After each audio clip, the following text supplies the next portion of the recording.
तर हा मुक्का आम्हाला मान्य नाही, राज्य बंद पाडू. मनोज जरांगेंचा सरकारला इशारा, धनंजय मुंडेंवर हल्लाबोल.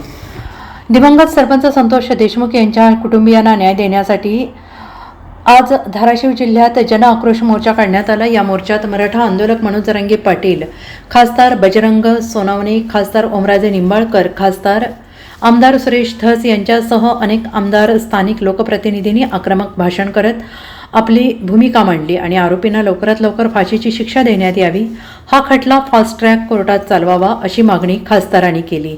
तर बजरंग सोनवणे, सुरेश धस यांनी पुन्हा एकदा मंत्री धनंजय मुंडे, वाल्मिक कराड यांच्यावर हल्लाबोल केला आणि या मोर्चात शेवटी भाषण करताना मनोज जरांगे पाटील यांनी धनंजय मुंडेंवर जोरदार हल्लाबोल केलेला आहे. तसेच पोलीस प्रशासनाने खुनातील आरोपींविरोधात मोक्का लावलेला आहे, पण खंडणीच्या आरोपीवर मोक्का नसेल तर हा मोक्का आम्हाला मान्य नाही असंही जरांगे पाटील यांनी म्हटलेलं आहे. दरम्यान पोलिसांकडून आज 7 आरोपींविरोधात मोक्का लावण्यात आल्याची माहिती आहे आणि आपल्याला न्याय मिळेपर्यंत ऊन वारा पाऊस सहन करायचा आहे, डगमगायचं नाही. माझ्या वेदनेपेक्षा संतोष भैया देशमुख यांच्या कुटुंबाच्या वेदना जास्त आहेत आणि महत्त्वाच्या आहेत.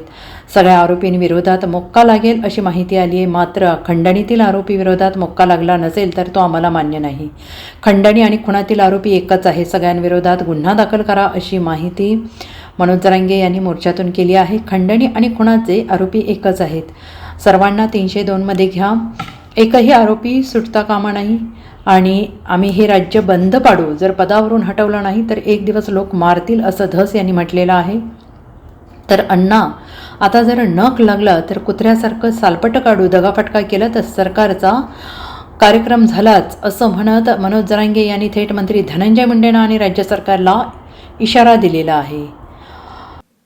संतोष भैयाच्या बद्दल आज एक माहिती आली की सगळ्या आरोपींवरती मोका लागला, पण जर खंडणीतल्या आरोपींवर मोका लागला नसला तर हा मोका आम्हाला मान्य नाही. जितके आरोपी आहेत त्या सगळ्या आरोपींवरती मोका आणि जे खंडणीतले आरोपी आहेत, जे खुनातले आहेत, हे दोन्ही एकच, हे वेगळे नाही आहेत. यांना सगळ्यांना 302 मध्ये घेतलं पाहिजे. पुन्हा एकदा मुख्यमंत्र्याला धाराशिवच्या नगरीतून सांगतो, सगळ्यांना 302 मध्ये घ्या. यातला एकही आरोपी सुटला नाही पाहिजे. यातला एक जरी आरोपी सुटला तरी हे राज्य आम्ही त्या क्षणाला बंद पाडणार, सोडणार नाहीत. अण्णा बोलता बोलता म्हणले, याच्याहून हटवा, त्याच्याहून हटवा. ह्यो दुपारात माणसं मारायला लागलाय आणि ह्यो जर याला अमुक पदावून हटवलं नाही तर ह्यो सूर्य उगताच लोक मारी.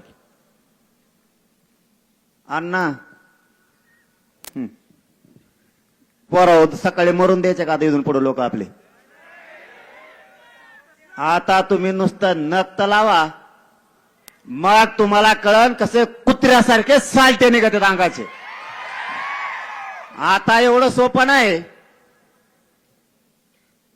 मुख्यमंत्र्याला या धाराशिव नगरीतून आमचं आव्हान आहे, या समाजानं तुमच्यावरती विश्वास ठेवलाय. तुम्ही कुटुंबाला शब्द दिला, एकही आरोपी सुटणार नाही. सगळे 302 खाली येतील, सगळ्यांना मोका लागल. मराठे म्हणून शांत आहेत. परभणीतल्या सोमनाथ सूर्यवंशीला सुद्धा न्याय मिळाला पाहिजे. त्या कुटुंबाला न्याय मिळाला नाही तर आम्ही खांद्याला खांदा लावून त्यांच्या सोबत उभा राहणार आहेत.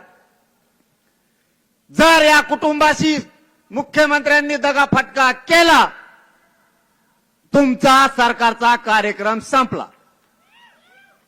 आम्ही सहन करू शकत नाही. Bureau report, SBN Marathi, Dharashiv.